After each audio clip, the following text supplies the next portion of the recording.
Bonsoir à toutes et à tous, bienvenue au Parvis des Filles, c'est notre premier live Facebook. On s'adapte un petit peu aux conditions sanitaires, hein. On s'était engagé pendant la campagne d'une part et puis sur les grands projets d'autre part. Donc pour la réflexion de le réaménagement de la rue Allende, on a engagé une concertation avec des permanences d'élus samedi 17 et samedi 24, un formulaire papier où les gens ont pu faire part de leurs remarques et puis les gens ont envoyé des mails et en plus. On a reçu à peu près une cinquantaine d'avis, on a collecté une cinquantaine d'avis, plus les avis qu'on a collectés pendant les permanences.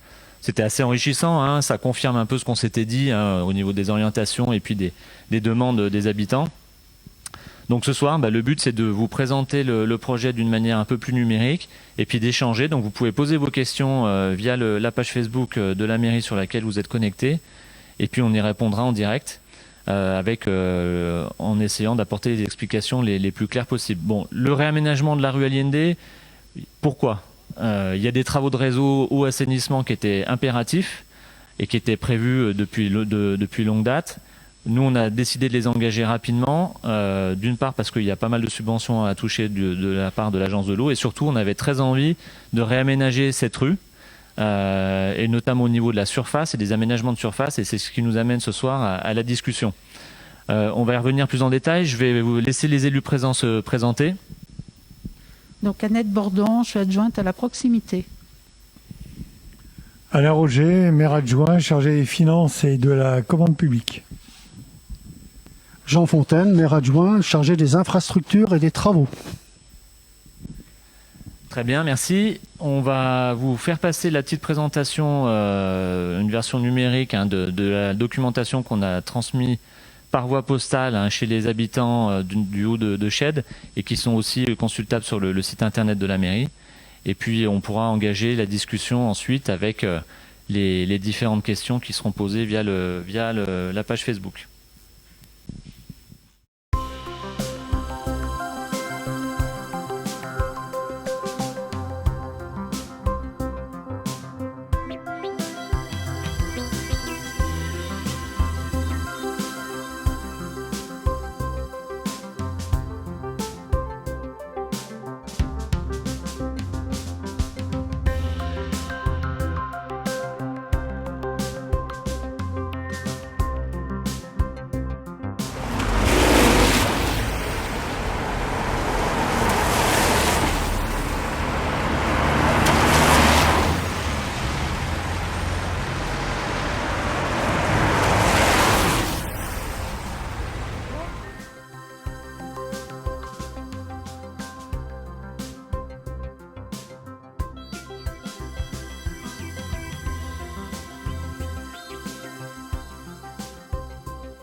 Donc la présentation vient de se dérouler. C'est un résumé avec quelques illustrations de terrain. On a une première question qui nous est posée. Je la dis à Jean. Il y a une personne qui demande, Yolande Gallino, alors non, c'est pas ça. Quelle est la date des débuts des travaux?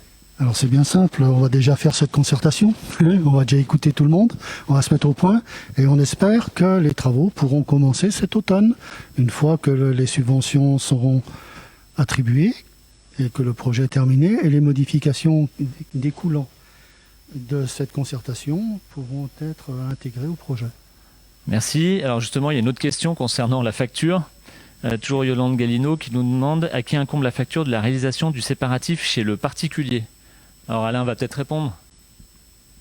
Oui, alors chez le particulier, notre commune est dotée d'un schéma directeur d'assainissement, ce qui fait en sorte que dans les zones où on a un assainissement collectif, les propriétaires ont l'obligation de se raccorder dans les 2 ans. Donc le séparatif. Il Faut peut-être rappeler, tout le monde ne sait peut-être pas comment ça se passe. Séparatif, c'est quoi? Le séparatif, bon, ça veut dire que on a un tuyau pour les eaux usées et un tuyau pour les eaux pluviales. On peut aussi, pour les eaux pluviales, faire des puits perdus sur son terrain, sachant qu'à la Chède, on est sur des terrains qui sont facilement perméables, qui le permettent. Et on n'a pas besoin de se raccorder à ce moment-là, de faire les frais de raccordement sur le réseau d'eau pluviale. Mais les frais de raccordement sont du ressort du propriétaire. Alors bien sûr, pour l'eau pluviale et l'assainissement, c'est raccordé automatiquement. Voilà. Je compléterai, c'est-à-dire que techniquement, à la hauteur de chaque maison, on va réaliser sur le collecteur d'eau pluviale et le collecteur d'eau usée ce qu'on appelle des tabourets, c'est-à-dire des T de raccordement. Et ces T seront en attente en limite de propriété. Alors sur le T de l'eau usée, on raccordera le réseau actuel, sans problème. Et donc, comme le disait Alain, le particulier devra se raccorder, aura 2 ans pour se raccorder. Alors, en général, les personnes qui vont se raccorder, il y aura très très peu de linéaires à leur charge, puisque ce sont les maisons qui ont peu de terrain et qui sont en bord de voirie. Et puis ceux qui seront incités à se faire un puits perdu, c'est les habitations qui sont en retrait, d'autant plus que tout Chède, comme toute la vallée, est favorable à l'infiltration. D'accord, merci. Alors j'espère que ça répond à la question. En tout cas, voilà, c'est une opportunité. De toute façon, il y a une obligation légale au niveau des raccordements. Donc réglementaire, c'est l'occasion. D'ailleurs, les riverains ont déjà été avertis. On a fait passer des courriers dans les boîtes à lettres de la zone concernée. Sur le terrain des services de l'eau, ouais, bien sûr. Tu voulais compléter, Jean? Oui, alors donc sur le terrain, effectivement, il y a le service de l'eau qui a fait son enquête, qui a déjà eu des contacts et qui a eu une mission très pédagogique d'ailleurs, qui a été relativement bien reçue par les personnes de la rue, d'après les retours que j'ai eus. Et puis en plus, un deuxième passage est fait par notre bureau d'études, qui a complété la partie technique. Alors c'est sûr qu'eux, ils n'ont peut-être pas fait de communication, comme l'a pu le faire notre service de l'eau quand il est allé là-bas sur place. Mais bon, ça a donné quand même une bonne impression aux riverains, qui ont pris le temps de discuter avec nos services. D'accord. Alors avant d'aborder la prochaine question, peut-être qu'il faut qu'on précise les raisons pour lesquelles on a proposé ce réaménagement. Où on donne plus de place aux habitants. Donc Jean, tu pourras peut-être compléter. Et puis je vais donner les grandes lignes. Alors c'est vrai que c'est un peu innovant dans le sens où on va modifier le sens de circulation. On a, comme vous avez pu le constater sur l'explication, il y a un double sens de circulation qui est maintenu entre le rond-point du Faubourg et puis le parking de la Jonction. et un sens unique montant ensuite dans la partie qui va sur le haut de shed. Alors pourquoi un sens unique? La réponse elle est simple, c'est que si on veut accorder plus de place aux piétons et puis aux vélos, on était obligé de réduire la voirie à ce niveau-là. Pour que les gens puissent déambuler beaucoup plus facilement qu'aujourd'hui. Je pense que chacun peut constater l'état calamiteux des différents trottoirs. Il y a quand même 2 écoles, notamment l'école de Chez-de-Cendre, qui n'a pas de parking en direct. Donc on veut réaménager un peu l'esplanade et puis surtout donner plus de place pour les piétons, de végétaliser pour conserver des îlots de chaleur, pour protéger des îlots de chaleur justement, notamment avec l'évolution climatique, d'avoir un peu moins de surface goudronnée, et puis une voie verte qui sera partagée entre les piétons et les cyclistes. Mais les cyclistes, c'est des gens qui feront de la déambulation, de la liaison au sein de Shed. C'est pas pour faire de la compétition. Pas du transit. C'est pas pour du transit. Donc cette voie, ce sens unique sera montant, et Jean vous dira pourquoi dans quelques instants, jusqu'au carrefour de la roue de la Couteta, et après on aura de nouveau un double sens. Les travaux concernent l'axe Faubourg jusqu'au croisement de l'avenue de la Gare. On a estimé à 2 200 000 € à peu près le total d'investissement entre les réseaux humides, les réseaux secs, l'enfouissement. 2,2 millions. Ça va, j'ai bon. 2,2 millions. Et hors subvention bien entendu. Donc on a une grosse part de subvention qui arrivera, notamment l'agence de l'eau, mais pas uniquement. Il y a, Le département. Et le département. Donc il y a une petite modification. L'eau pluviale. Donc la voirie et l'eau pluviale, le département finance à hauteur d'un FI 300, un diamètre 300. Si on a après plus de venue d'eau, on augmente le diamètre, mais là le supplément est à la charge de la commune. Très bien, merci. Jean, tu voulais compléter? Oui, alors je reprendrai ce que monsieur le maire a dit tout à l'heure, c'est qu'il a dit l'origine de ce projet, c'est tout simplement parce que les réseaux, c'est ce que vous ne voyez pas malheureusement. Si vous le sentez quand il y a un problème chez vous, les réseaux d'eau usée à l'heure actuelle, nous avons 2 réseaux, un de chaque côté de la route. Nous avons 2 réseaux d'eau usée qui sont en piteux état. Le fond des canalisations, après passage de caméra, se révèle être complètement usé, râpé par le flux qui date, et pour le plus récent de 65. Et les enrobés datent de 65 aussi. Donc ça c'est la première raison. Et puis la deuxième raison, c'est qu'on a un schéma de distribution routier qui date de la même époque, c'est-à-dire des années 60-70, c'est-à-dire d'une manière un peu imagée, c'est-à-dire une autoroute qui traverse une agglomération. Donc la sécurité des enfants s'en ressent largement. Et pas uniquement des enfants. Et des enfants et des gens, parce qu'effectivement, j'ai connu, moi qui suis pas loin de ce quartier-là, j'ai connu ces 40 dernières années plusieurs morts, en particulier des gens en vélo et en mobilette qui se font accrocher. Donc voilà, donc j'ai connu ça. Et puis donc il y a cette liaison avec le haut de Shed qui doit se faire tranquillement, puisque vous savez sans doute que nous avons lancé une étude sur le cœur de Shed avec le conseil d'architecture du département, le CAUA, qui va nous faire une proposition d'amélioration du quartier et du milieu de vie que doit être le centre de Shed. Ensuite, il y a peut-être la placette du lac Vert dont on peut parler rapidement. Donc, alors la placette, non, c'est pas la placette. C'est un aménagement pour l'instant, puisqu'on lance ce projet qui a quand même une importance. D'une manière provisoire, on va aménager la place qui est celle qui est communément appelée la place du marché, mais c'est la place qui est devant la boulangerie du lac Vert. Donc nous allons faire un aménagement sécurisé déjà, et je pense que les travaux pour cette partie-là vont commencer courant de ce mois-ci. Ce n'est pas des travaux très très longs, c'est des travaux qui pourront être démontables et réajustables en fonction de l'étude qui sera faite par le CAUE. On protégera. Effectivement, il n'y aura plus des priorités à droite comme vous l'avez sur la place de Shed. Vous aurez des balises et des stops. Et de l'arrêt minute qui permettra au commerce du centre de Shed, la boulangerie, la chocolaterie, le magasin de chaussures, le magasin de vêtements, de pouvoir fonctionner avec des arrêts 10 minutes, c'est-à-dire des arrêts temporaires.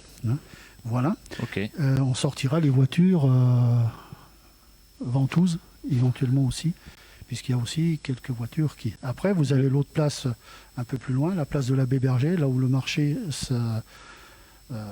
se fait actuellement, qui viendra dans un second temps quand l'étude du CAE arrivera. Ok, donc on comprend bien que les aménagements de surface au niveau devant la boulangerie du Lac Vert, pour être concret, c'est vraiment pour sécuriser le secteur dans un premier temps, et on ne fait pas d'aménagement lourd pour ne pas engager trop d'investissement, et on reconfigurera quand on saura exactement ce que l'on fera du quartier autour de la maison Biolay, effectivement, mais pas que.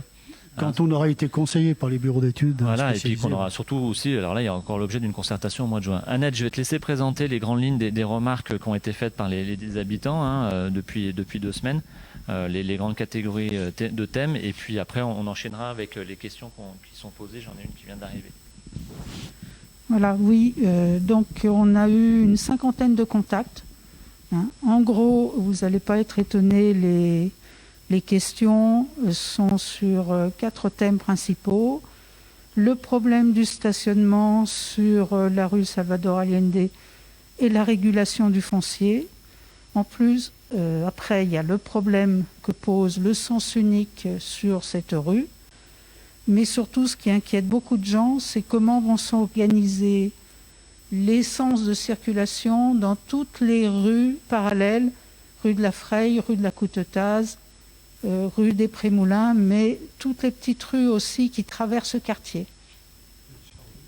Rue de Charousse et route du Montjoli. Voilà. D'accord. Merci Annette. Alors il y a des questions, on va prendre dans l'ordre. Je remonte. Donc il y a un habitant, alors monsieur Jean-Claude Carrier qui pose la question, un habitant qui descend de Passy et qui habite la rue de la Coutetaz, par où va-t-il passer pour aller chez lui? Un habitant qui descend de Passy et qui habite rue de la Coutetaz, par où va-t-il passer chez lui? C'est sûr que la route de la Coutetaz, si elle passera en sens unique. Elle passera en sens unique, c'est un fait. Hein. Donc, il pourra passer, tant qu'on n'aura pas pris de décision et pas pris d'aménagement rue de la Freille, il pourra passer par là. Et puis, bon, on connaît tous la commune, on a moyen de descendre de Passy. J'allais dire de passer par une partie des Touillères, une partie par en bas aussi. Et puis et la rue Allende aussi. La rue Allende pour monter. L'axe principal. Et justement, ça me permet d'introduire un peu. On a fait avant ça, on n'a pas fait un projet comme ça en l'air. On a aussi engagé, sans prévenir personne, pour être sûr que l'enquête soit parfaite, un calcul et une étude de circulation.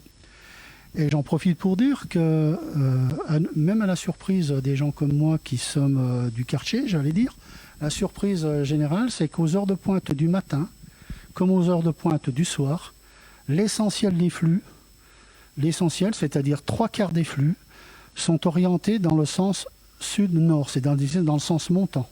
C'est-à-dire les gens, ça veut dire qu'en heure de pointe, les gens traversent Chède, simplement en transit, font du transit, ils vont sur le haut de Chède aux heures de pointe. Ce qui est surprenant, c'est qu'effectivement, même le matin, ça fonctionne comme ça. Et cette remarque permet de dire que les gens ont déjà pris l'habitude de passer ailleurs pour aller au travail le matin. Hein? Déjà, maintenant, les gens passent effectivement par la rue des Prémoulins. Donc, j'allais dire, oui, on a un problème. Il faudra qu'un jour, pas si lointain que ça, on fasse un aménagement rue des Prémoulins parce qu'il y a énormément de trafic déjà. C'est au budget normalement, non? C'est au budget le budget supplémentaire du mois de juin. Voilà. Et en attendant, on fera quelque chose de provisoire là aussi pour faire des essais parce que la règle des essais est un petit peu notre règle de façon à satisfaire les riverains le mieux possible. Alors, attends, il y a plein de questions qui arrivent là et j'ai ça au niveau je vais faire défiler l'écran. Donc voilà, on a répondu sur la première. On parle de chiffres et puis ça a été montré tout à l'heure. Tu peux peut-être parler rapidement de l'étude qu'on a faite de circulation. Tu l'as évoqué ou pas? Oui. Ouais. Donc bon voilà, les chiffres qu'on avance sont pas c'est pas au doigt mouillé, hein, c'est des chiffres concrets. Il y a une étude de circulation qui a été faite par le bureau Artère. On peut peut-être dire un minimum de la technique. C'est pas du tout ce qu'on s'imagine. Hein.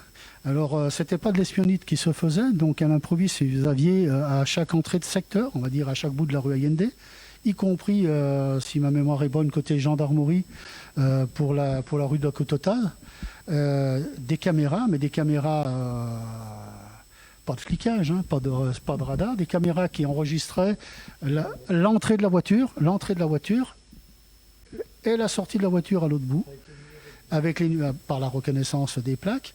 Et puis ça indiquait donc le temps de circulation. C'est comme ça qu'on sait par exemple que si à l'heure actuelle on vient par exemple on va de la gendarmerie, on va sur Chède, qu'on passe par la Coutotaz ou qu'on passe par la rue Allende, il y a moins de 50 secondes de différence.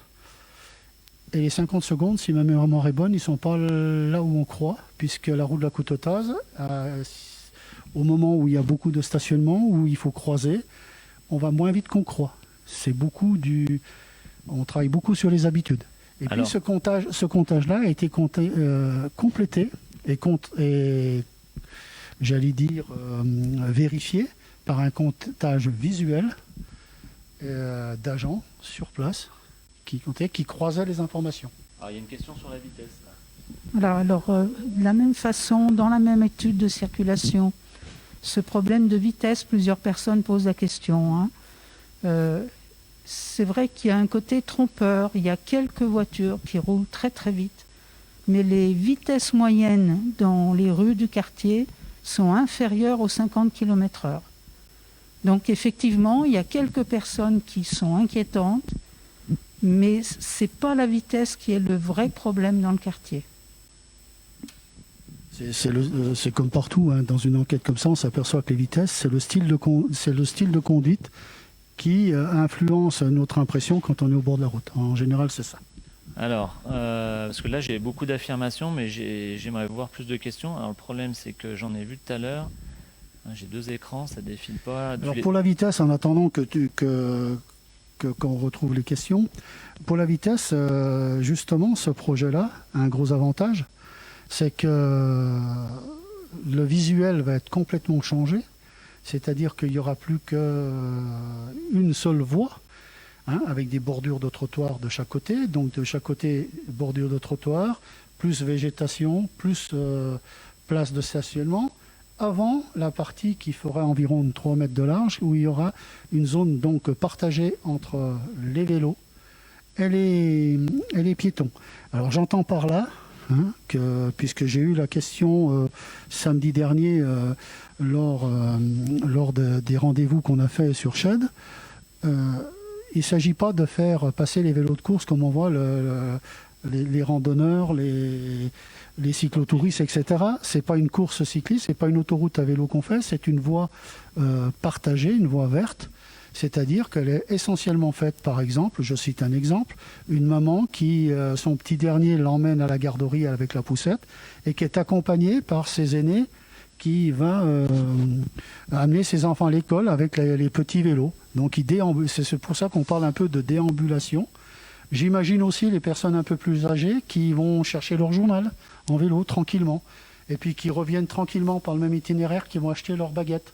Voilà. Voilà l'esprit qui va être dégagé. Il y a pas mal de questions, ça défile là, donc on va essayer de répondre. Alors, Valentin Durand, que prévoyez-vous pour sécuriser le cheminement doux, les cheminements doux pour les enfants des nids et de la rue de la Centrale? Bon. Là aujourd'hui c'est pas le sujet, mais effectivement on a identifié ça. Oui. On peut pas tout faire d'un coup, on va faire par tranche, mais ça c'est bien identifié. Rue de la Centrale, c'est ce que disait Jean tout à l'heure, rue des Prémoulins, il y a des aménagements qui vont être faits en surface pour casser la vitesse. Les solutions, elles sont relativement aisées, hein. Tu vas en parler, Alain? Non, puis, comme Jean l'a indiqué dans l'étude générale que poursuit le CAUE sur la revitalisation du centre de Chède, on a bien identifié cette problématique-là d'un besoin de liaison entre le secteur des cités-jardins, des nids, avec le centre de Chède pour les mobilités douces, piétonnes et cyclistes. Donc ça fera partie des éléments de réflexion et des structures à mettre en place, quoi. Alors, il y a une question de Marie-Line. Y aura-t-il une étude de sens de circulation des rues transversales? Mais ça, elles ont déjà été analysées, celles-là. Ça a été analysé, et puis surtout, on va analyser... Alors, je pense que c'est par rapport à la rue de Charousse. Charousse et du Mont d'Arbois. Ouais. Hein, alors, c'est très bien comme question, parce que c'est à peu près l'essentiel des remontées qu'on a, que ce soit les 2 samedis, on a fait les permanences, ou les flyers qui nous sont revenus. Les gens...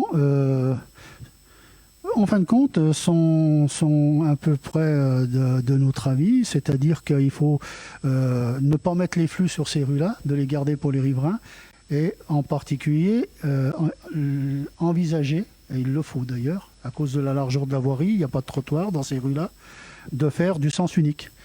Et l'idée, j'ai pas encore, j'allais dire la recette, on va écouter la concertation, ce qui nous est dit, c'est de trouver par exemple un sens unique qui soit, j'allais dire, dans le sens horaire pour une rue et anti-horaire dans l'autre rue, dans Charousse dans un sens et dans le Mont d'Arbois dans l'autre sens, de façon à casser l'esprit raccourci et qui il est vrai, dès qu'on a l'esprit raccourci, on pense à la vitesse, quoi. C'est évident que d'une manière ou d'une autre, on ne peut pas garder les mêmes habitudes avec un sens de circulation modifié.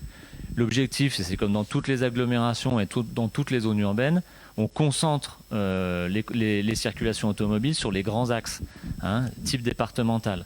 Donc, ou avec le gabarit nécessaire. Bon, chacun aujourd'hui connaît l'état de la grande avenue Salvador Allende. Alors quelqu'un nous a fait une remarque, c'est Salvador Allende, oui. Peut-être que quelqu'un dit Salvatore Allende, mais la vraie appellation, elle est historique. C'est la grande rue Salvador Allende. Bon, en tout cas, dans toutes les études d'urbanisme que l'on fait, Salanches l'a fait, Saint-Gervais le fait. L'objectif, c'est de concentrer les circulations sur des grands axes pour éviter de vampiriser et d'aller cannibaliser les petites rues. Donc on parlait de la rue de Charousse. Nous, on avait bien pressenti qu'il faudrait probablement la passer en sens unique. Le bureau d'études, dans ses préconisations, le fait en disant, voilà, ça serait plutôt raisonnable de faire un sens unique, sauf riverain, de mémoire. C'est dans les préconisations de l'étude d'Artère. On verra, je pense que c'est à discuter encore avec les riverains. Et comme tu disais, ça serait plutôt un sens unique qui sortirait de la rue Allende pour aller vers la Coutota. Et ça serait logique de faire un sens unique dans l'autre sens, Mont d'Arbois, rue du Mont d'Arbois, qui arrive devant qui débouche sur les places de stationnement devant le bureau de tabac. Et les places de stationnement réservées notamment pour le commerce du tabac. Alors, je vois qu'il y a un conseiller municipal d'opposition qui nous dit, il nous dit les relevés de circulation ont été faits pendant le confinement. Alors, quel confinement ? Le dernier ? Alors, il se trouve qu'on a fait deux enquêtes avec le même bureau d'études. On a fait une enquête dans un autre secteur de la commune de Passy, c'est-à-dire chemin de l'île, puisque là aussi, il va y avoir des travaux. Et on se pose la question là aussi, on a le problème de raccourci. Et ce bureau d'études est expérimenté. Il avait fait auparavant, dans la première partie du confinement l'année dernière, des enquêtes du même type sur la Savoie en particulier.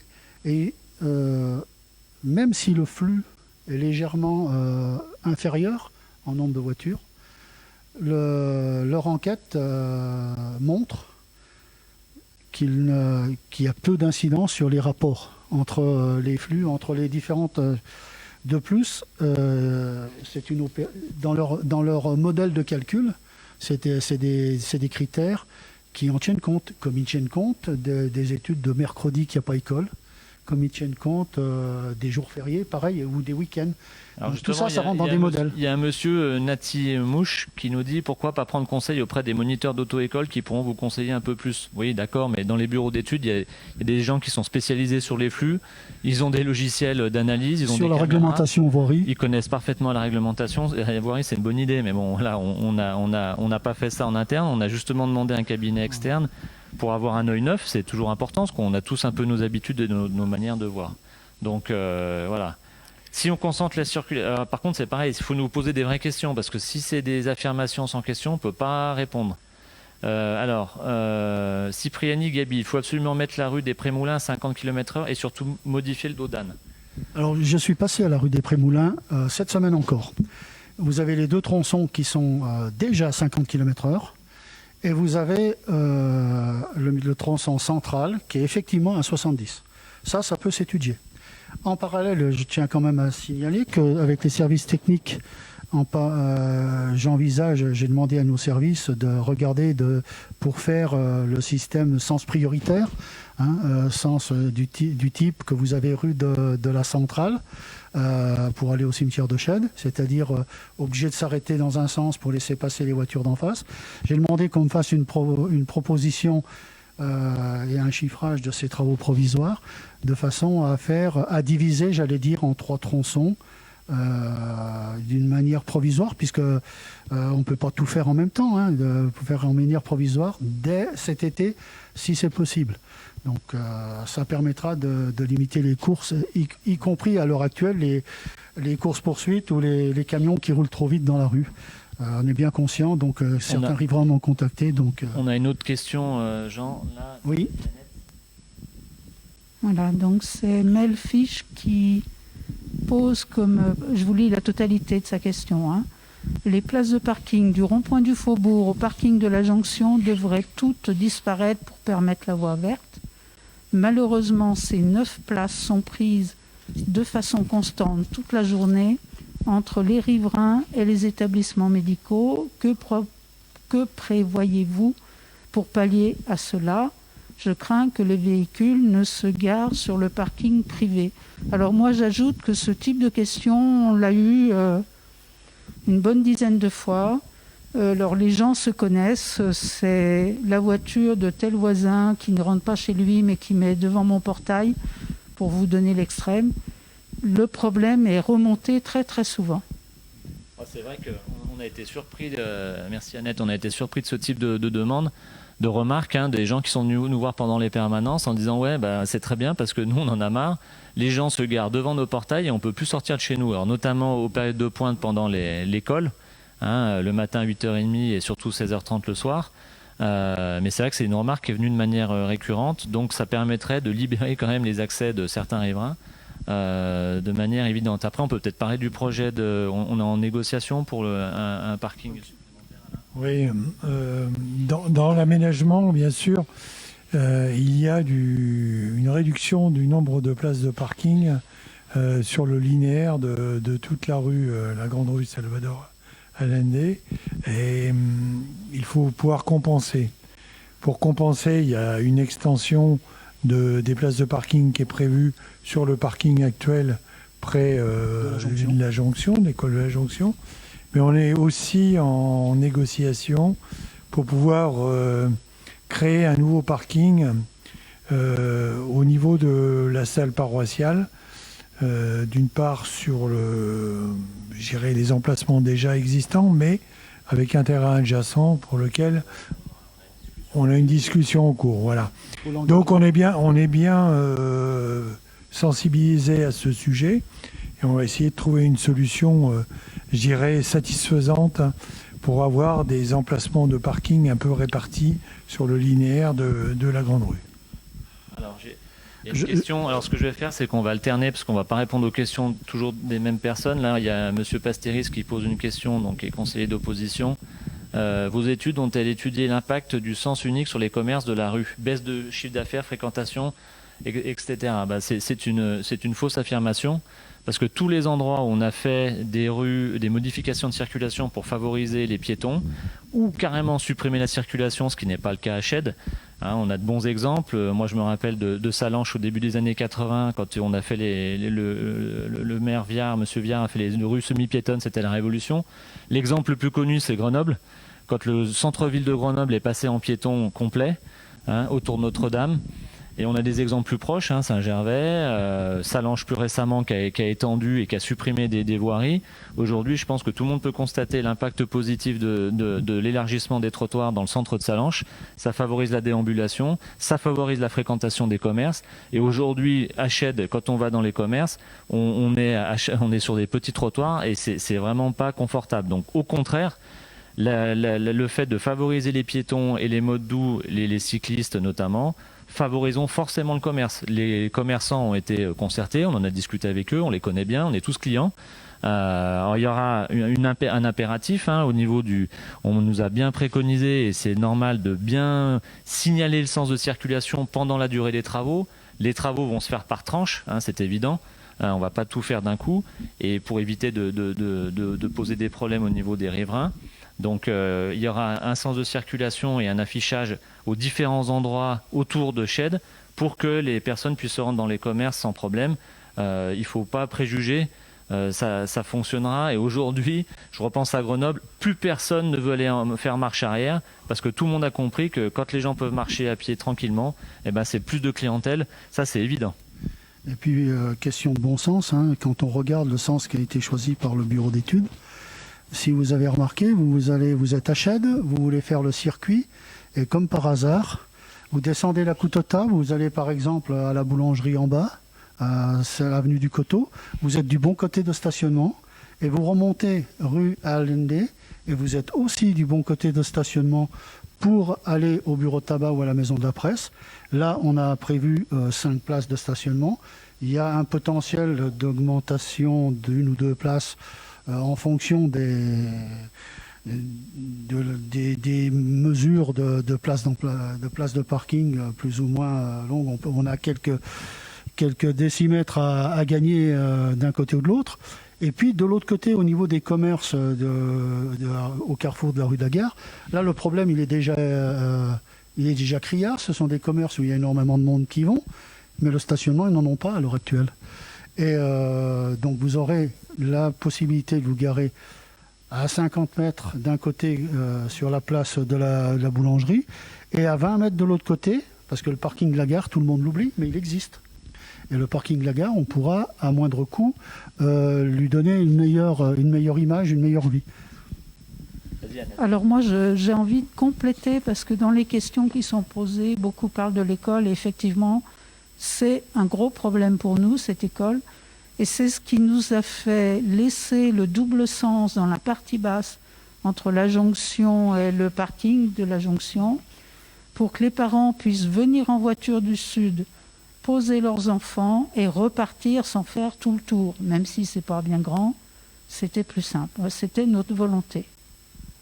Ça leur évitera de passer toute la rue. Merci Annette. Alors attendez, encore une fois, hein, si vous voulez qu'on réponde à vos questions, posez-les sous forme de questions. Alors je vois quelqu'un qui est bien habitué, c'est un bon client de Facebook, Monsieur Bouessoff, de dire on s'en fout de Grenoble. Alors premièrement, ce que je vous demande, c'est d'utiliser des termes corrects. Ça, c'est le premier point. Le deuxième, justement, c'est intéressant de regarder ce qui se passe un peu en dehors pour éviter d'avoir des œillères. Et chacun peut voir aujourd'hui au Pays du Mont-Blanc, à Chamonix par exemple, à Salanches, je le redis, Saint-Gervais qui l'a très bien fait. Hein, rappelez-vous qu'avant, la rue de la Vignette était à double sens. Hein, donc il faut regarder les bons exemples qui marchent et éviter d'être toujours la dernière roue du carrosse. Nous, notre volonté, c'est d'aller de l'avant et d'améliorer notamment les circulations, la mobilité douce pour le centre de Shed et pour les riverains, parce que c'est surtout eux que ça concerne, hein, et ça donnera un peu plus de cachet au quartier quand les gens pourront se balader tranquillement avec une chaussée rénovée et des aménagements. Jean, je ne sais pas s'il l'a dit, mais toutes les sorties riverains seront matérialisées, donc ça permettra de bien identifier, hein, les sorties devant chez les habitants. Il y aura un traitement différencié des voiries pour qu'on voit bien effectivement un usage plutôt piéton et les voitures. La voie verte sera en site propre, comme on dit, c'est-à-dire qu'elle sera protégée, hein, elle ne sera pas au ras du sol, ça ne sera pas une simple bande de peinture, elle sera donc en hauteur, elle fera 3,50 m, c'est ça Jean, tu disais ? Oui. Hein, 3,50 m, avec un autre trottoir de l'autre côté. C'est peut-être l'occasion de parler des... À la norme PMR, c'est-à-dire à plus d'un mètre 40. Alors c'est pas parce que c'est la norme PMR que je passe le micro à Alain, mais peut-être parler de non, mais parce qu'on a parlé des réseaux, mais il y a peut-être la régularisation foncière. Oui. Voilà, oui. Donc il y aura un arrêté d'alignement qui sera pris de façon qu'on puisse opérer ces travaux, j'irai en toute réglementation correcte. Et puis quand on parle de normes PMR, c'est permettre aux personnes à mobilité réduite, mais aussi aux mamans avec des poussettes. Hein, elles font partie de la même catégorie selon la loi 2005. Ouais. De pouvoir circuler sans rencontrer d'obstacles. Et normalement, on doit avoir une distance d'1,40 m. 1,40 m. Voilà, minimum. Donc aujourd'hui, c'est notre volonté. Et d'ailleurs, on engage un programme pluriannuel de mise aux normes pour l'accès aux bâtiments publics, pour l'accès à des sanitaires, pour la création de nouveaux sanitaires publics, etc., quoi. Moi, je rajouterais quelque chose au sujet de la régularisation foncière. C'est quelque chose d'extrêmement facile, j'allais dire facile à faire. Pourquoi ? Parce que la voirie est déjà... on n'augmente pas la largeur d'emprise du domaine public. La voirie est classée route départementale pour l'instant, mais c'est du domaine public. Et de mur à mur, si je peux me permettre. Et vous savez qu'en 65, ils avaient fait, quand ils ont donné ce gabarit-là en 65, ils avaient mis des murettes et des grillages tout le long. Donc on ne change pas ça. Simplement, en 65, ils avaient oublié de régulariser les mètres carrés qu'ils prenaient aux riverains. Et il y a même, au gré des changements de propriétaires, il y a même énormément de riverains qui ne savent même pas qu'ils sont propriétaires de 2 mètres ou de 3 mètres sur la route. Donc c'est toutes ces choses-là qui vont se régulariser. C'est un géomètre qui va passer, et puis après un acte notarié qui régularise, et voilà. Alors on va compléter sur le stationnement, parce que c'est vrai qu'il y avait une question depuis un petit moment, on n'a pas répondu tout de suite. Il y a une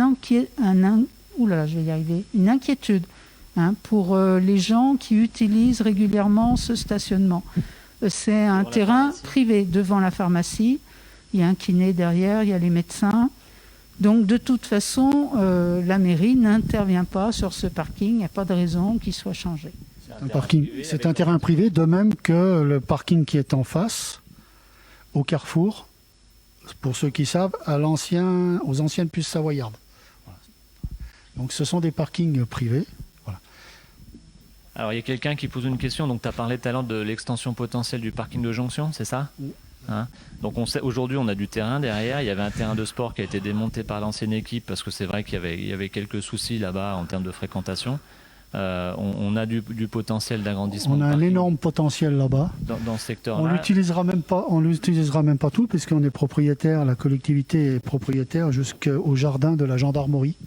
Donc à l'heure actuelle, derrière la garderie, la crèche et le restaurant scolaire, on a une petite aire de jeu et une plus grande la grande a été fermée puisqu'elle avait des petits problèmes de quartier. Donc tout ce tènement-là, au moins celui-là peut être récupéré, sécurisé, et ça permettrait, en prenant cet espace-là, de plus que doubler le stationnement actuel. À l'heure actuelle, on a environ une 40aine de places. On pourrait facilement, et sans trop de frais, arriver, puisque le terrain en plus est déjà éclairé par la voirie latérale à la garderie.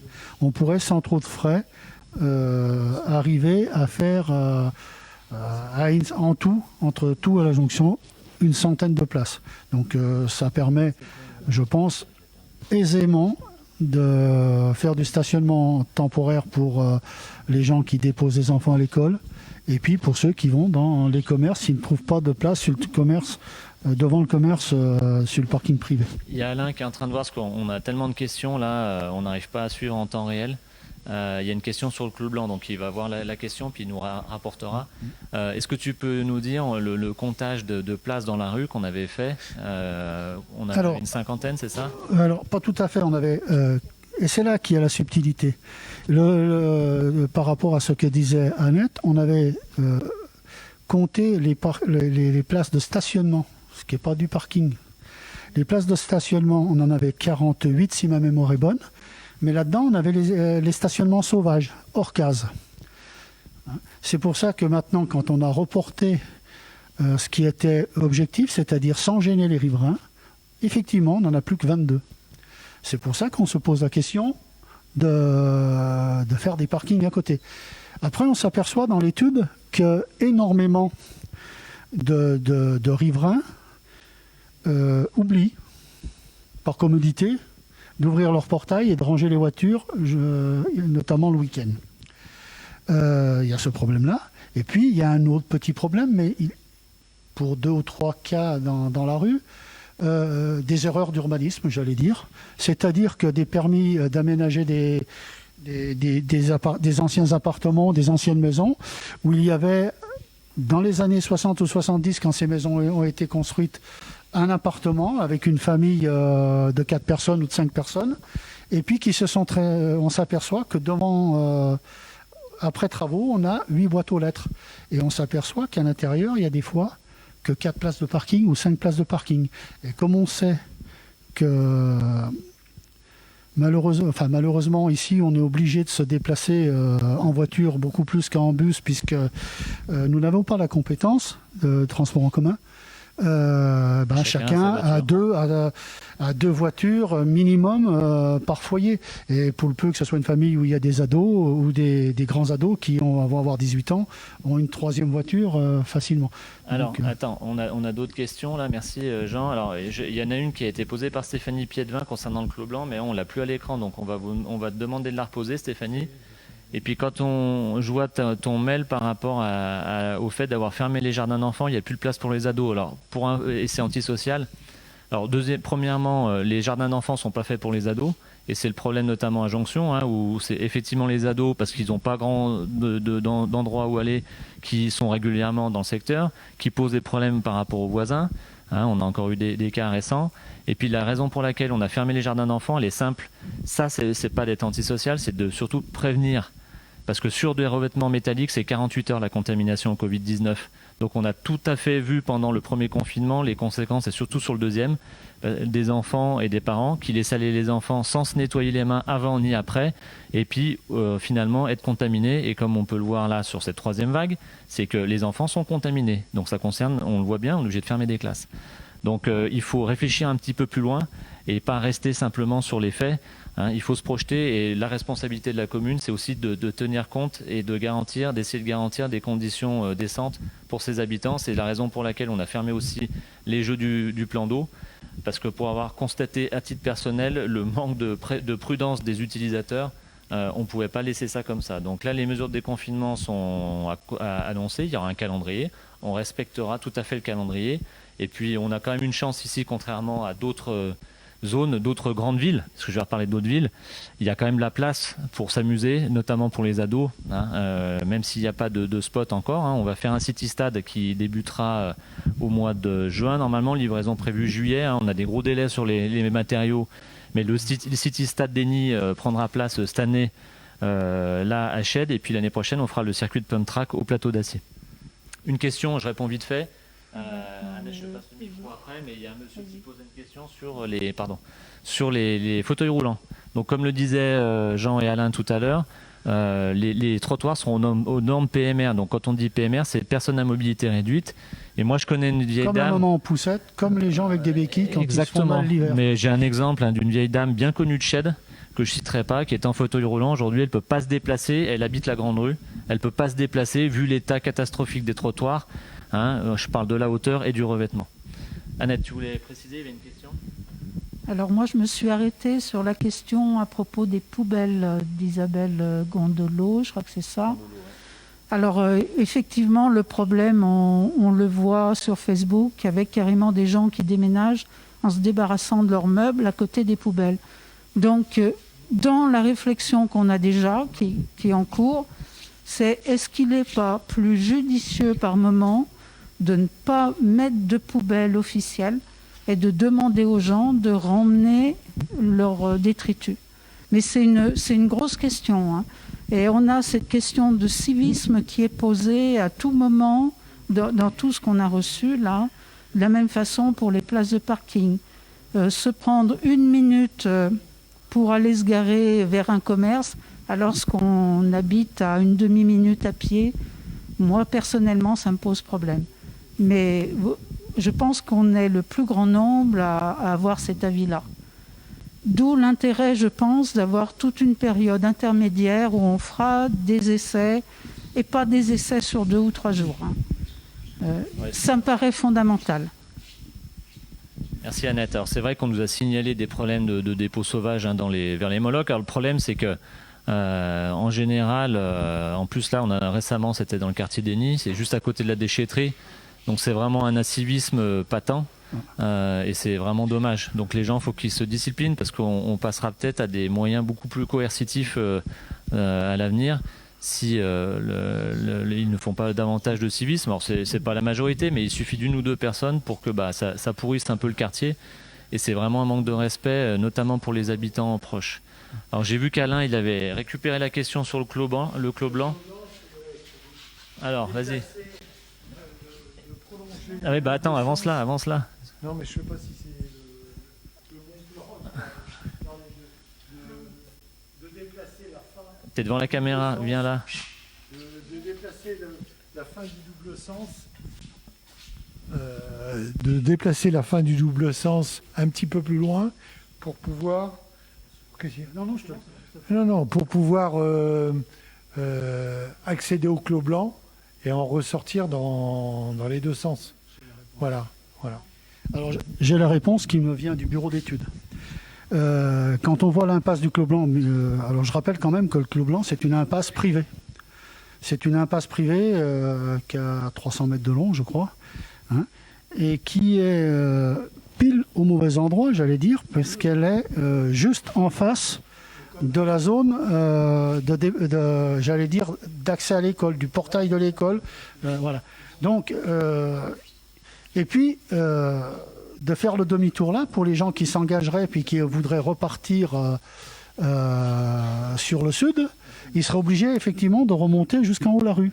On rajouterait voilà, en face de la zone. Si tu peux nous envoyer un zoom.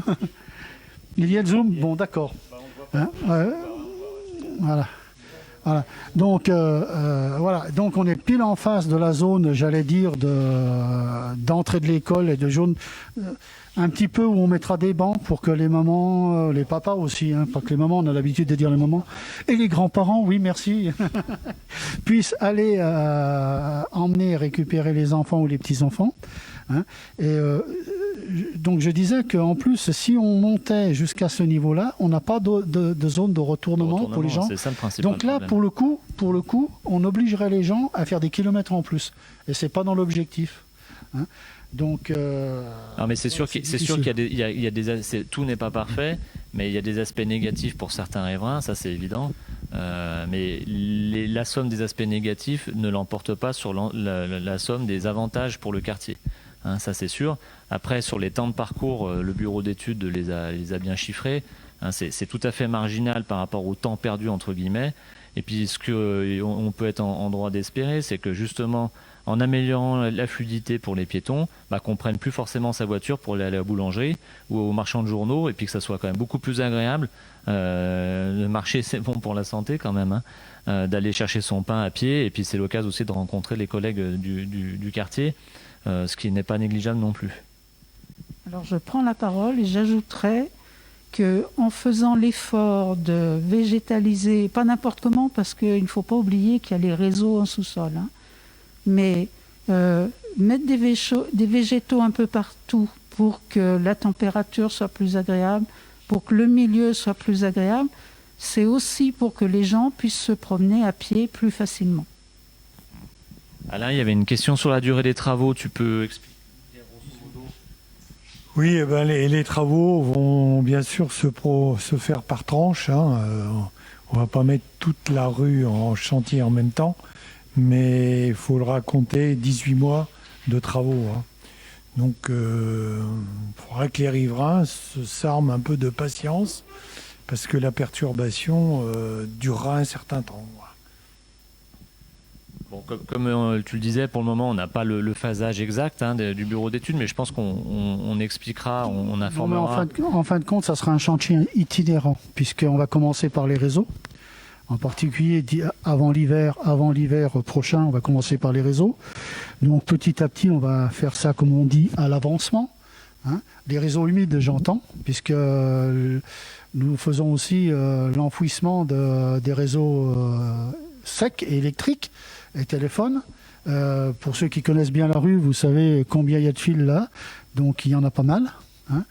Et il faut tout enfouir. Donc, ici, on travaille avec le syndicat d'électricité le CIAN, qui est un syndicat départemental, et qui nous subventionne largement, faut être honnête, pour permettre d'enfouir et de mettre à niveau l'éclairage public. Hein.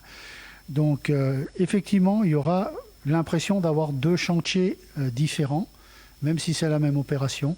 On n'arrive jamais à synchroniser les deux phases de travaux. Mais pour vous dire, on va commencer, alors je ne sais pas encore par quel bout, hein, la logique voudrait qu'on commence en bas, j'en sais rien, mais on va monter petit bout par petit bout, et puis la circulation sera qu'exceptionnellement, je dis bien qu'exceptionnellement, coupée dans des points stratégiques difficiles de réalisation. Je sais qu'on aura 3 semaines, je sais déjà qu'on aura 3 semaines de grandes difficultés, le moment où on arrivera au carrefour de la rue de la Gare, puisqu'on a énormément de technicité sous la chaussée, avec le réseau d'eau potable qu'on touche un minimum, puisqu'il a été refait il y a quelque temps, et les réseaux d'eau usée et d'eau pluviale. Ici, on a 2 grosses chambres qui prennent l'essentiel de la route. Donc là, effectivement, on sera obligé, pendant 3 semaines, sans doute, de couper la circulation dans les 2 sens. Alors, il y a d'autres questions là. Donc, par rapport au Clos Blanc, manifestement, la réponse ne satisfait pas Madame Piedevin. On parle de 70 voitures. Qui dit pollution, donc pas de concertation, c'est décidé. Mais la concertation, c'est pas dire amen et dire oui à tout le monde et puis ne rien faire derrière.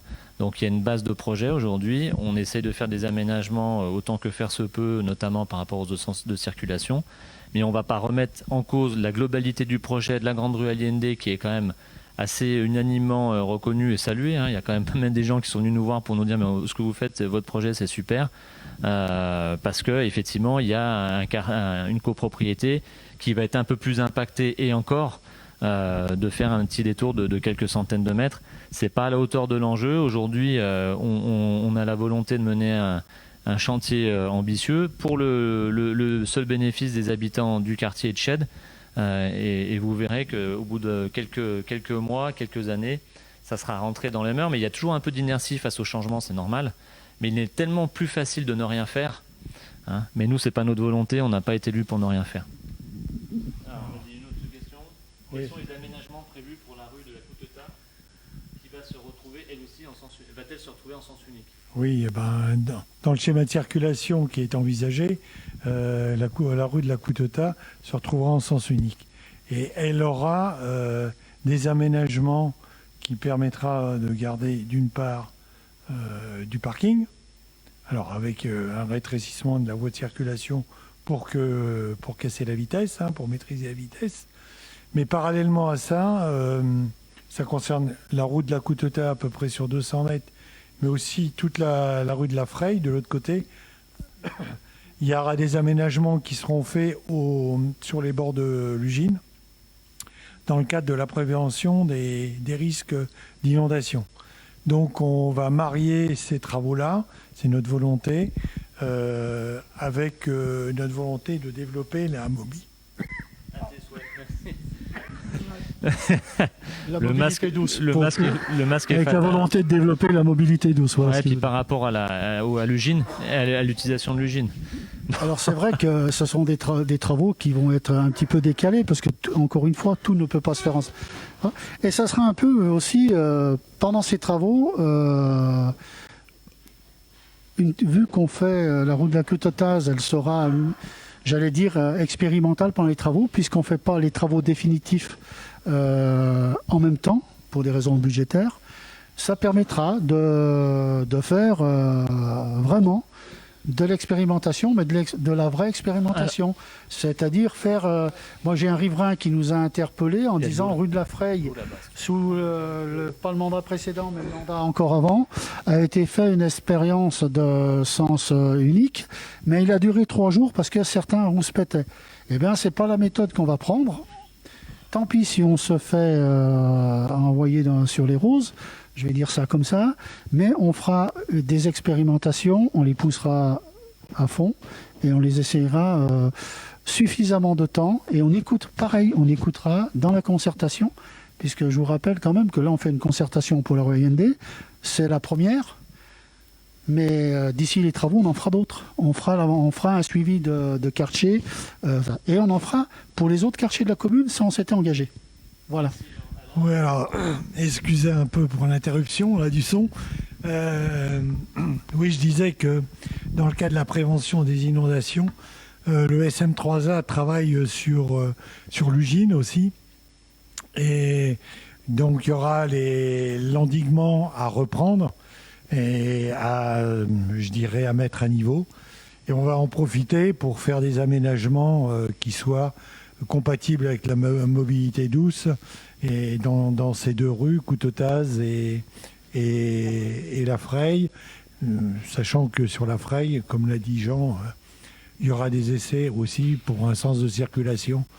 Hein, qui était même, merci Alain, même d'ailleurs qu'il y a 2 semaines quand on a fait le tour du quartier avec l'équipe, on a discuté avec des riverains et c'est même un sens de circulation qui était demandé par un riverain mais qui parlait au nom de plusieurs de ses voisins. Ça sera étudié rapidement, mais c'est vrai que le long de l'Ugine, c'est un très bel endroit pour la promenade. Aujourd'hui, on sait qu'il y a plein de gens qui se promènent, notamment des personnes âgées, parce que c'est relativement plat, mais il n'y a aucun accotement, c'est sympa, c'est à côté de l'eau, c'est au soleil assez tard dans la journée. Et c'est sûr que ce quartier mérite justement aussi un embellissement. Et comme le disait Alain, dans le cadre des travaux, alors ce qu'il n'a pas dit Alain, c'est qu'il est vice-président du SN3A par rapport au Pays du Mont-Blanc. Il représente le Pays du Mont-Blanc. Le SN3A, c'est le syndicat mixte des aménagements de l'Arve et de ses affluents, donc qui représente 41 communes. 91 communes perdues, donc de quasiment Annemasse jusqu'à Valencine. Donc c'est un outil très important et il gère plus. Avant c'était que l'Arve, mais maintenant il y a tous les affluents. Donc ça, c'est aussi un levier important d'investissement. Il y a quelqu'un qui posait une question sur il y a un peu de légèreté, qui nous demandait si on voulait réinstaller la dizaine de bars qu'il y avait dans la grande rue Allende à l'époque. La dizaine de bars qu'il y avait à la grande époque. Bon, ça, c'est pas de la compétence directe de la commune. Mais bon, justement, on n'est encore pas les indirects. Non, mais en tout cas, l'objectif, c'est tout à l'heure, on vous parlait du réaménagement du centre de Chède autour de la maison dite Biolay. Hein. La commune, les 3/4 des terrains, n'a pas la maison encore, je précise, parce qu'il y a certaines personnes qui se sont senties offusquées. Donc la commune n'est pas encore copropriétaire de la maison Biolay. En tout cas, tout le quartier, la place, l'école de musique et de la petite taverne, tout ça, c'est une réserve foncière qu'on dédiera à un renouvellement urbain. Et l'objectif, c'est de concentrer les commerces dans ce nouveau shed. Il y en a 4 qui subsistent bien, et ils fonctionnent bien, et ils fonctionnent les uns avec les autres. Et il faut qu'on renforce ça. Donc ça, c'est le rôle de la commune, d'aller plus loin dans ce domaine-là, et justement de faire des aménagements qui soient intéressants pour favoriser l'épanouissement commercial. Et dans les constructions qu'on fera, il y aura forcément des constructions avec du logement et du service. On réservera bien entendu dans les cahiers des charges, ça sera bien prévu, les rez-de-chaussée pour des commerces dans ce secteur-là. Hein. C'est évident. Il y a un monsieur qui parlait d'un stop à l'entrée de la Couteautaz, d'un ralentisseur à l'entrée de la Couteautaz. Moi, j'ai vu parler de ralentisseurs. Là, moi, je suis très très prudent sur les ralentisseurs et je m'aperçois que le bureau d'études avait le même conseil que je pouvais deviner. Il faut savoir qu'un ralentisseur, tout le monde les demande et tout le monde demande à les supprimer 6 mois après pour une raison très simple, que c'est source de bruit dans un quartier. Vous avez 2 sources de bruit dans une agglomération qui sont très importants. Ce sont les ralentisseurs et les feux rouges. Alors vous comprendrez pourquoi. Un feu rouge, le gars qui joue de l'accélérateur en attendant que le feu passe au vert. Ça, c'est le plus courant. On en a plus qu'un sur la commune. Il se trouve à la sortie à l'abbaye avec l'autoroute, après la microcentrale.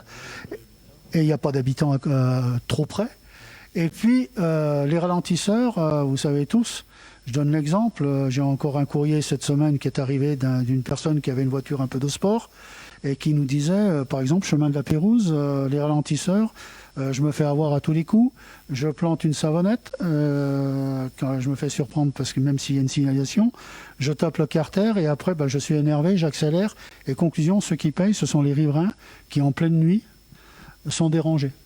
Et c'est souvent pour ça qu'on nous demande, moi j'ai connu les bureaux d'études du département, il y a quelques années j'ai connu le bureau d'études des départements, c'était classique, on les faisait pour 6 mois. Non, c'est pas forcément la meilleure solution et ça génère beaucoup. Alors si ça peut sécuriser, c'est vrai que ça casse la vitesse, mais ça génère quand même beaucoup de nuisances pour les riverains directs. Il y avait plusieurs interventions, pas forcément questions, mais sur la vitesse en disant oui, le sens unique va favoriser la vitesse. Alors je vais répondre rapidement. Le sens unique, il va pas faire toute la largeur, la voirie, elle sera réduite. Et toutes les expériences montrent que quand on rétrécit la largeur de voirie, les gens ralentissent. Vous avez pour preuve, il faut prendre l'exemple à l'entrée de Marlioz et le rond-point de Celsius, où la voirie était beaucoup plus large entre la statue Celsius et la piscine. Aujourd'hui, elle est rétrécie et ça indique bien mieux la circulation. Donc c'est visuel, c'est mécanique. C'est pour cette raison que le sens unique, il sera bien sûr là pour donner plus de place aux piétons, mais il ne favorisera pas la vitesse. La végétation sera là aussi pour créer un visuel qui automatiquement fera ralentir. Puis, disons, pour revenir sur la partie sens unique, que ce soit à son début ou à la fin, il y aura un changement de voie, de façon que ça fasse une chicane et ça casse la vitesse, quoi. Alors, il y a plusieurs questions là qui te concernent. Concernant le prix et les impôts. Donc on disent, Badia Douce nous dit, pourriez-vous finaliser cet investissement sans impacter nos impôts? Il y a eu d'autres interventions là-dessus. Oui, donc on a déjà budgété une partie. Ce qu'il faut savoir que c'est en relais. Alors bien sûr, pour réaliser ces travaux, on aura nécessité de faire un emprunt. Cet emprunt, on va le réduire, je dirais, au minimum, mais c'est tout à fait compatible avec notre capacité d'endettement. Aujourd'hui, à fin 2020, on était à 14 millions, 4 ans d'endettement. On avait 4 millions de plus en 2017. Voilà. Donc, et encore, cette année, on a des crédits, des crédits qui s'arrêtent. Donc on n'aura pas besoin d'augmenter les impôts pour payer les travaux de l'avenue Salvador Allende. 2,2 millions, c'est sans la participation du département. Donc je l'ai évoqué tout à l'heure pour les réseaux d'eau pluviale. Et puis la réfection de la chaussée. Donc ils ont une participation. Et l'agence de l'eau qui participe aussi pour la réfection des collecteurs d'eau usée. Donc, et le CIAN qui participe, que tu l'as déjà dit, Jean, c'est vrai, il faut le rappeler, qui va participer grandement à l'enfouissement des réseaux secs. Donc, le reste à charge de la commune, ça ne sera pas ce niveau-là. Aujourd'hui, on ne va pas vous l'annoncer, parce que tant qu'on n'a pas la notification des subventions, on reste prudent en la matière. Merci Alain. Il y a une autre question de Monsieur Janssen concernant l'entrée rue de la Coutota. Quelle serait votre idée pour faire ralentir les personnes qui vont entrer rue de la Coutota? Donc c'est vrai qu'on a un peu de largeur rue de la Coutota à l'entrée, vers chez le docteur Morat. Aujourd'hui, le choix qui avait été testé à l'époque, il a ses défauts mais il a aussi des qualités, c'était de faire un stationnement des deux côtés de la voirie pour faire une sorte de chicane. En tout cas, on a dans l'idée de faire un stationnement d'un côté et puis un aménagement de voirie de l'autre. Donc, on verra quel est le côté le plus pertinent. Mais là-dessus, il faudra qu'on fasse des études complémentaires. Mais le but, c'est pas que les gens utilisent la Coutota comme une piste un échappatoire à grande vitesse. Bon, elle est sinueuse déjà. Il y a les aménagements dont Alain parlait qu'on en intégrera avec le SN3A pour ces berges de Lugine. Et puis surtout, il y a une petite capacité de stationnement qu'il faut un peu harmoniser. Aujourd'hui, c'est peut-être plus forcément pertinent de le garder tel quel. Donc de manière à ce que on verra le côté, mais on sécurisera les sorties, on fera stationner les voitures peut-être du bon côté par rapport à ça. Alors, l'accès, la patte droit d'accès à la rue de la Coutota est particulièrement bien soigné par le bureau d'études, je dirais, puisqu'il y a un îlot central qui est prévu de façon à rétrécir la voie qui nous permet de nous engager sur la droite côté rue de la Coutota et qui crée un visuel qui nous empêche d'aller à contresens dans la rue Allende. Donc les gens sont bien canalisés. À l'heure actuelle, c'est vrai, on a l'impression quand on arrive sur cette rue qu'on a toute la place qu'on veut. Ça sera plus vrai demain. Il y a une question sur les plantes mellifères. Tiens, Annette, c'est peut-être pour toi ça. Oh, mais c'est effectivement une très bonne idée. La question peut-être. La question de Natimuche, au niveau des plantes, serait-il possible de mettre des plantes mellifères de préférence et qui se replantent d'office d'année sur année? C'est une excellente idée. Peut-être préciser ce qu'est une Alors, une plante mellifère, c'est une plante qui va attirer les insectes pollinisateurs Et donc, on en a besoin beaucoup. Si vous avez vu une étude qui est parue dans la presse dans la semaine, actuellement, tous les pollinisateurs, il n'y a pas que les abeilles, meurent en partie de dénutrition. Donc, ils ont besoin de plantes différentes. Donc, ça, il n'y a pas de souci. Ça va être notre volonté.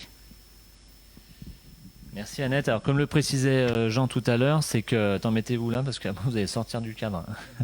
Comme le précisait Jean tout à l'heure, il y a l'état des réseaux souterrains qui conditionne un peu le type de végétation qu'on va pouvoir installer, notamment les arbres, parce qu'on souhaitait implanter des arbres devant l'école.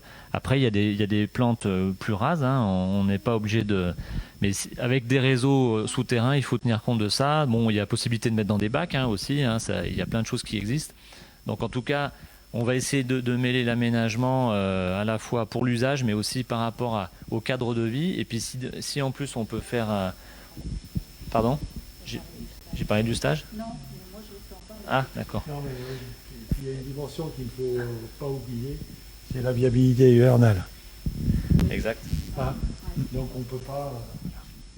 Oui, je disais, il y a un élément qu'il ne faut pas oublier, c'est qu'il faut pouvoir assurer la viabilité hivernale, donc aussi bien sur les voies de circulation routière, mais aussi sur les voies qu'on va créer pour la mobilité douce. Donc la végétation doit être en rapport avec ce besoin-là aussi. La végétation va avoir un soin particulier pour des raisons, j'allais dire, un petit peu parallèles à ce qui vient de se dire. Les bureaux d'études nous ont demandé de choisir une végétation particulière et de travailler en faisant grande attention, puisqu'on ne peut pas choisir des essences qui ont des racines énormes, puisque sous cette voirie, sous cette partie domaine public, on a tous les réseaux, y compris la fibre qui vient d'être mise d'ailleurs. Donc on a peu de place. Pour rajouter d'ailleurs, on rajoute le réseau d'eau pluviale, ça passe juste. Donc on est obligé de faire très très attention et de cibler les endroits où on a une surlargeur pour pouvoir faire certains types de végétation. C'est pour ça qu'on n'a pas encore, puisque l'étude n'est pas encore complètement ficelée, complètement finie, c'est pour ça qu'on ne s'est pas engagé à mettre par exemple des arbres dans certains endroits. Alors attention, pour ceux qui ont vu le dépliant qu'on a mis dans les boîtes aux lettres, ce n'est qu'une image de communication, ce n'est pas un schéma de réalisation. C'est une idée. Alors c'est vrai que quand c'est un publiciste qui travaille, c'est pas un technicien, donc il fait une image qui rentre dans le format, j'allais dire papier qui lui est attribué, et ça peut éventuellement, pour certains esprits, être difficile à suivre. Si on regarde le plan à l'échelle, on s'aperçoit que ça se passe relativement bien. Voilà.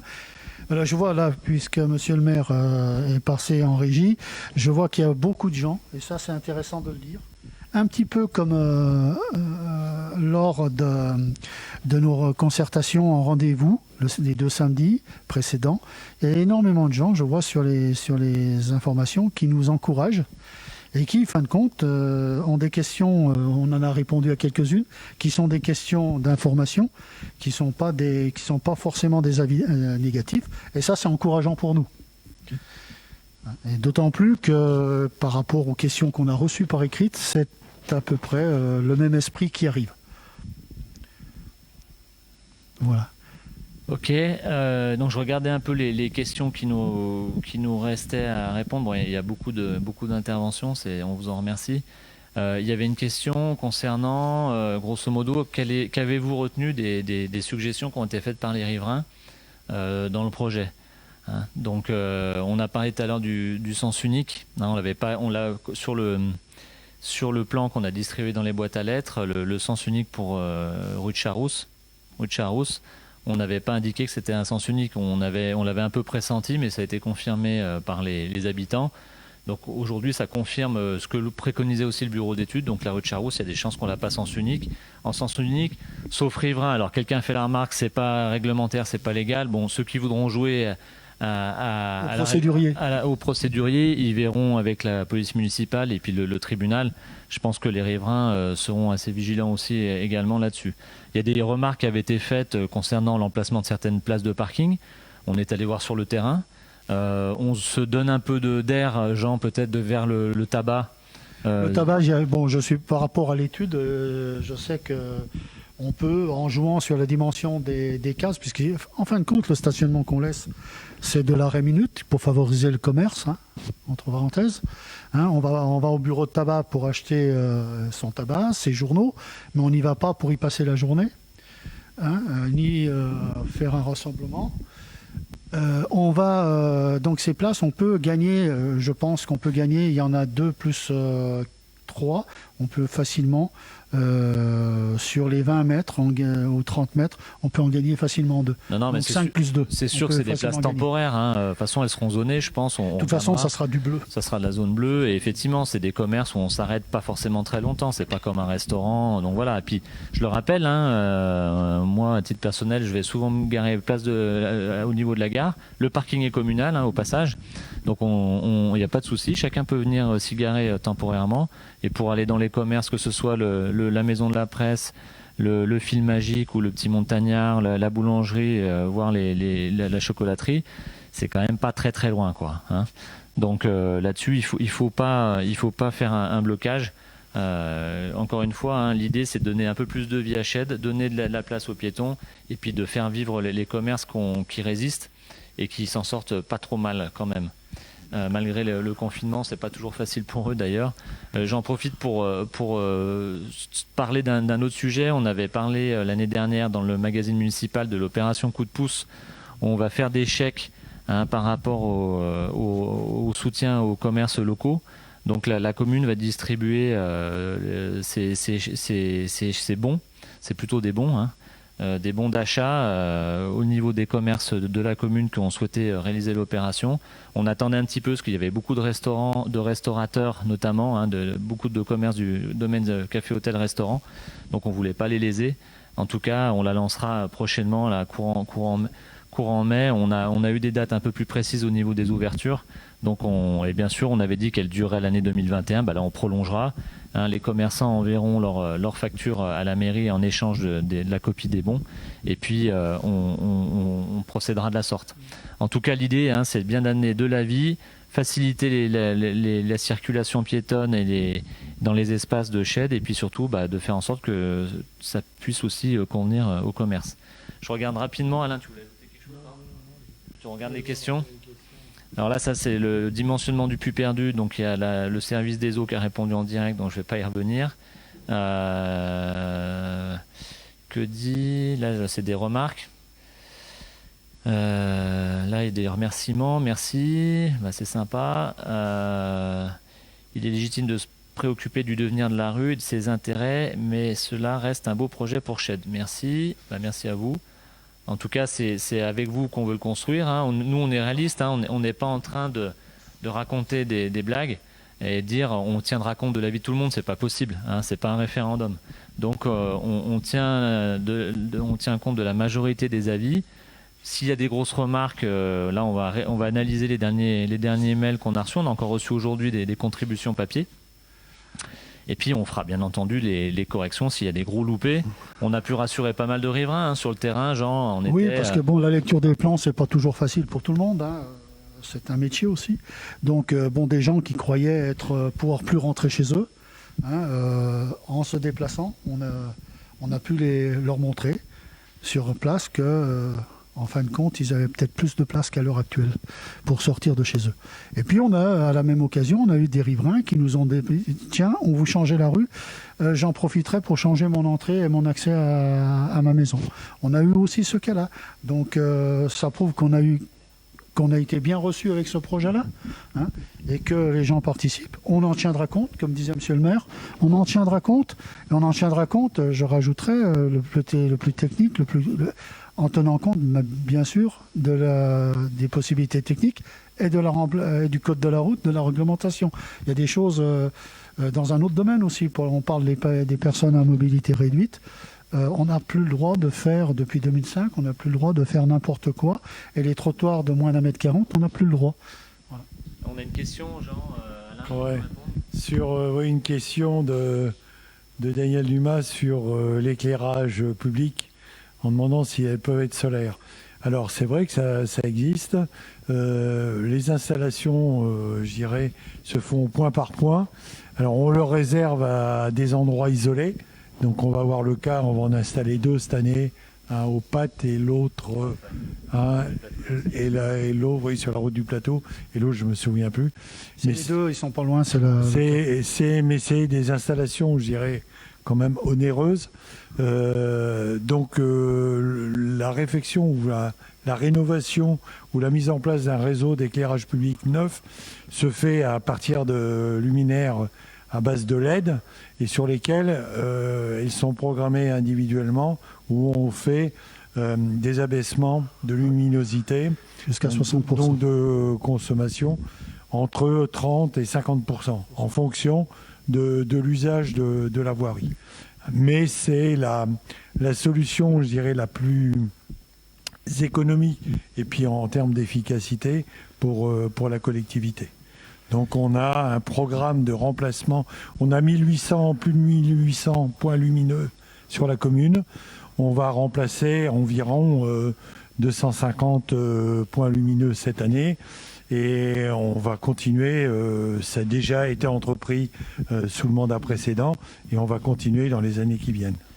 Je rajouterais par rapport à l'éclairage public, c'est qu'à l'heure actuelle, sur la rue Allende, ce qu'on appelle les pendants, c'est avec la lumière au bout. Ça a été changé il y a 2 ans, donc ce matériel-là, on va le récupérer. Ça, c'est du matériel qui est à LED. On va simplement supprimer tous ces poteaux béton affreux et les remplacer par des mâts traditionnels, si ma mémoire est bonne, de 8 mètres de haut, qui permettra d'être un petit peu moins gigantesque que la vue pleine de poteaux qu'on voit à l'heure actuelle. Il y a une question de Melfish. Je repose ma question sur le parking de la rue de la Jonction. Les places sont-elles privatives au bar et aux puces savoyardes? C'est pas la Jonction, c'est à la pharmacie. À la pharmacie, vous avez... Et à Tournafol, vous avez des places privées. Ouais, mais là, le bar... les parkings... Ouais. Je sais pas, le parking rue de la Jonction, moi j'en vois pas 36, c'est le rue de la Jonction, c'est le parking qui est face à l'école, je pense. Oui, le parking de l'école, il est public. Viens, reviens dans le champ. Après, je redis ce que j'ai dit tout à l'heure. Devant les plus savoyards, c'est privé. Devant la pharmacie, c'est privé. Et il y a une partie sur la petite rue dont je perds le nom, perpendiculaire. Pour aller vers le pont SNCF, sous la voie ferrée. Cette partie-là est semi-privée. Ça, c'est privé. Et puis, les places sont à cheval sur le privé et la place sur le public. Il y a Jean-Marc Vouilloz qui posait une question. Mince, c'est parti. Il y a tellement de choses qui arrivent. Là, on n'arrive pas à voir tout à l'écran. C'est dommage. Il posait la question par rapport au pont de chemin de fer et la sécurité rue des Prémoulins, je pense. Tant pis. Alors c'est vrai que pour ce pont-là, j'ai eu une question cette semaine. On voulait l'interdire complètement. Alors, la demande était là. J'ai eu le temps de la lire, cette question. La question, c'est exactement augmentation de circulation rue des Prémoulins, donc plus de circulation sous ce pont. Et c'est vrai que c'est dangereux, en particulier pour les enfants qui le prennent pour aller à l'école. Bon, ça peut être effectivement un axe, un barreau, comme on dit dans le transport, qu'on peut changer en termes de destination. C'est possible, ça fait partie des réflexions qu'il faut noter, de le passer en piéton 100%, parce que la desserte du bar, elle se fait par le devant, et puis il y a le nouveau parking du Boulodrome à côté, aujourd'hui, qui a suffisamment de place, qui est quasiment terminé. On n'en a pas parlé, mais il y a le parking du Boulodrome qui est pas très loin. Eux, ils ont les places privatives au niveau du bar, et en espérant qu'ils puissent rouvrir assez rapidement. Donc voilà, il y aura une réflexion à mener pour la jonction entre la piste cyclable, l'avenue de la Plaine, et puis la grande rue Allende, pour le passage du rond-point, l'avenue de l'aérodrome qui va à la rue de la Plaine. Et là, donc Melfish nous dit non, je parle des places allant vers le Petit Pont, mais je pense qu'on vous a répondu. Donc les places allant vers le Petit Pont, elles sont privées. Ça, c'est bien au bar. Et puis on a un nouveau parking tout neuf à côté. Et le parking tout neuf à côté. Alors Ali Soun qui nous dit, pouvez-vous en même temps fermer le pont à sens unique, personne ne le respecte. Donc, Oui, ça c'est vrai, ça fait partie de la demande, c'est la même voilà, question. bon, moi je sais pas si personne ne le respecte, moi quand je le prends quand même souvent, je vois pas souvent des gens qui le prennent en sens unique. Alors c'est vrai, Ouais. c'est une demande que j'ai eue cette semaine. Mais Et les services, que ce soit la police ou la gendarmerie, n'arrivent pas à gérer parce qu'il y a vraiment de l'indiscipline. On prend ça en raccourci dans tous les sens. Ouais. S'il n'y a pas un policier municipal, s'il n'y a pas un gendarme, Voilà, Karine ça passe. Pereira Pérou qui nous dit, et sous le pont, le sens interdit n'est pas respecté. Bon bah voilà. c'est vrai, c'est l'information. Non, mais bon, voilà, ça fait partie des choses qu'il faut rapidement intégrer et je pense pas qu'il y ait beaucoup de problématiques de réserver cet accès-là aux piétons et vélos pour justement soulager la partie de la rue des Prémoulins. Alors, est-ce qu'il y a d'autres questions? Il y en a plein parce que là, on en est à combien 184 commentaires, donc on en prend 20 par minute bientôt. Là, j'exagère un petit peu, mais c'est 7h30. On s'était dit qu'on se donnait 1h30 maximum. Ça on a répondu. Tu as d'autres questions Donc on a bien parlé qu'on était en train de négocier avec l'association et le diocèse par rapport à la maison paroissiale. On est prêt à discuter avec eux et leur laisser bien entendu toute liberté pour un aménagement au niveau de la maison, mais nous ce qu'on proposait c'était de mutualiser un peu ce parking en faisant quelque chose de propre. Bon, il y a quelques places à gagner en coupant le mur devant qui ne sert plus à rien, le marquage. Il y a peut-être quelque chose à discuter avec d'autres propriétaires fonciers. En tout cas, il n'y a pas là-dessus, il y a une possibilité. Donc quelqu'un qui nous dit le parking du Boulodrome est plein toute la journée. Nous, quand on passe, on regarde le nombre de places vides. C'est faux, ça fait encore cette semaine, 2 fois je suis passé de cette semaine. Ouais. D'accord, c'était en début d'après-midi. Mais sans compter les places qui sont réservées côté rue, en général, une bonne vingtaine de places sont encore disponibles. On a compté aussi le week-end, samedi matin, dimanche matin, on a regardé. Même en week-end où les gens sont en général chez eux, il y a de la place. L'aménagement du parking du Boulodrome, c'est une vingtaine de places en plus de ce qui avait été à peu près décompté par rapport au terrain vague qu'il était avant. On peut dire que c'est quand même une... Puis s'il est occupé dans la journée, c'est pas forcément un mauvais signe par rapport à sa destination. Notamment, on en voulait faire un espace aussi de covoiturage. Ça veut dire que ça fonctionne et c'est mieux d'avoir un parking qui est utilisé qu'un parking qui soit vide par rapport aux investissements qui sont réalisés, quoi.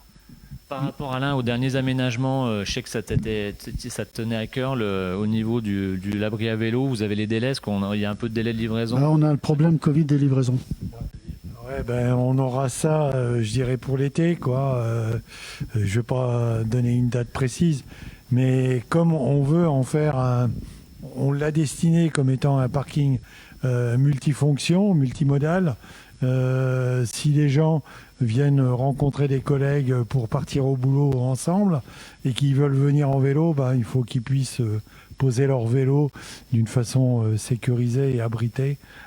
C'est pour ça qu'on va mettre cet abri à vélo, quoi. On peut dire le type d'abri à vélo que vous avez choisi, parce que vous avez fait quelque chose d'assez ambitieux quand même, Alain. On a ambitieux, on a pris quelque chose qui est un certain esthétisme, qui permet d'avoir trois phases de fermées pour protéger des intempéries, et puis qui permettra d'accrocher d'une façon sécurisée les vélos, quoi. Est-ce qu'il y avait quelque chose pour les vélos électriques?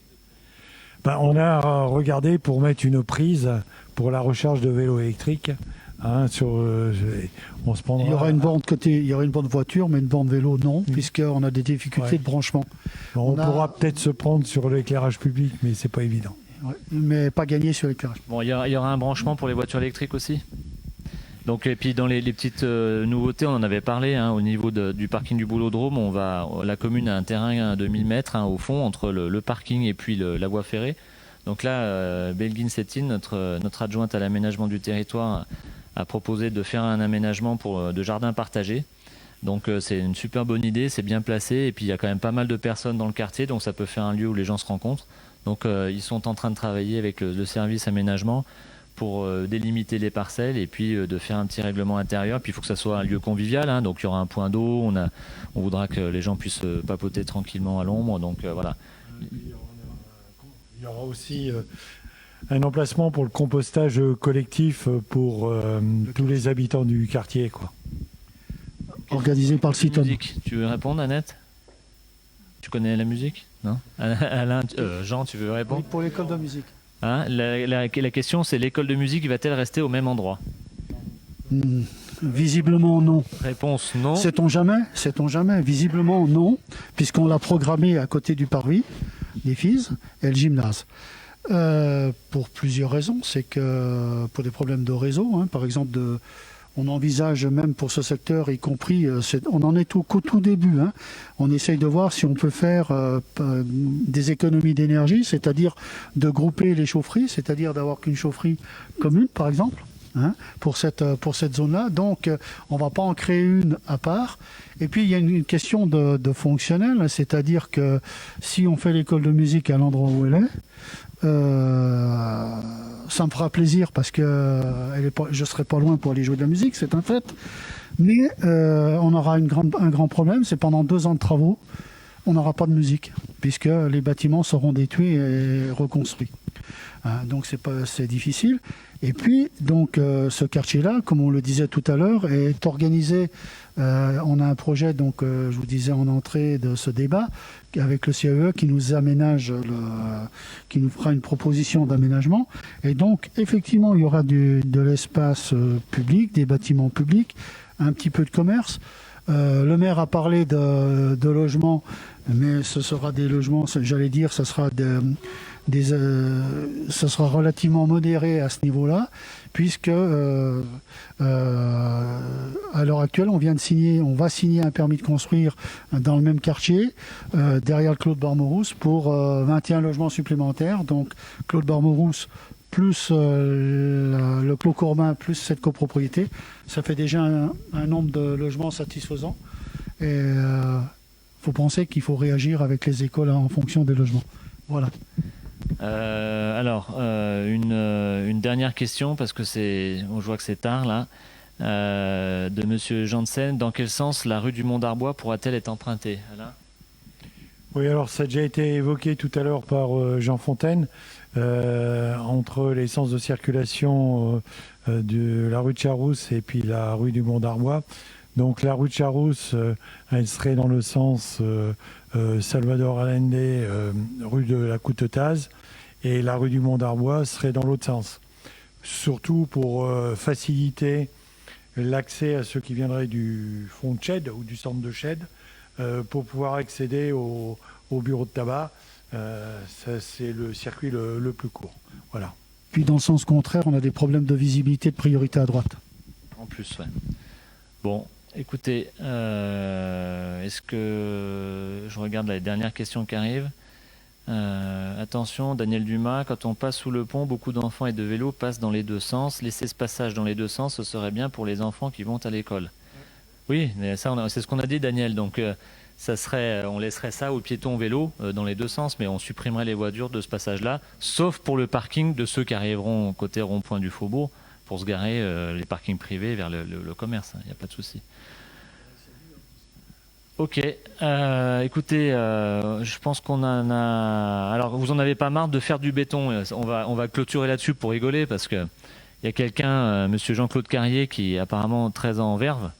De faire du béton, on a plutôt dit l'inverse là. Donc aujourd'hui c'est un goudron qui est complètement dégradé. Ce qu'on est en train de dire, c'est qu'on va faire des aménagements pour les piétons, les vélos, et puis même en voiture ça sera peut-être plus agréable de rouler avec un nouveau tapis, comme on dit dans le jargon, et puis avec une végétalisation et un côté un peu plus esthétique. Donc le béton, plus de béton, je vois pas vraiment le sujet. Je pense que c'est même hors sujet. Voilà.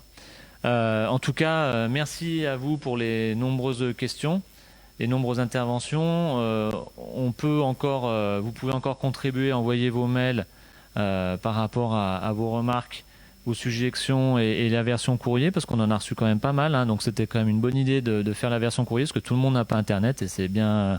Chacun est bien libre et c'est bien normal, donc on voulait inclure le maximum de personnes dans la population. J'ai vu une question tout à l'heure qui disait oui, est-ce qu'il y a eu des dépliants? Bah oui, on a distribué 1000 dépliants dans les boîtes à lettres. 2000, merci Jean, il y a 2 semaines. dans les boîtes à lettres du quartier. Hein, on a fait très largement, on n'a pas fait que la rue Salvador Allende, hein, on a fait tout le haut de Shed, y compris les cités-jardins. Donc voilà, donc on a quand même fait largement. Les informations sont présentes sur le site internet de la mairie également. Donc il y a, je pense, les dépliants sont aussi disponibles à la mairie, il en reste, on en a fait réimprimer. Donc si les gens veulent absolument l'avoir, ils sont en accès libre à la mairie. Puis, on peut dire que dès que la situation sanitaire le permettra, on mettra en place ce qu'on devait faire depuis l'automne dernier, c'est-à-dire des cycles de réunions publiques dans les différents quartiers. Et on pourra reparler de tous les aménagements qui sont en cours ou qui sont projetés dans les secteurs concernés. Alors attends, il y a une petite dernière pour la route.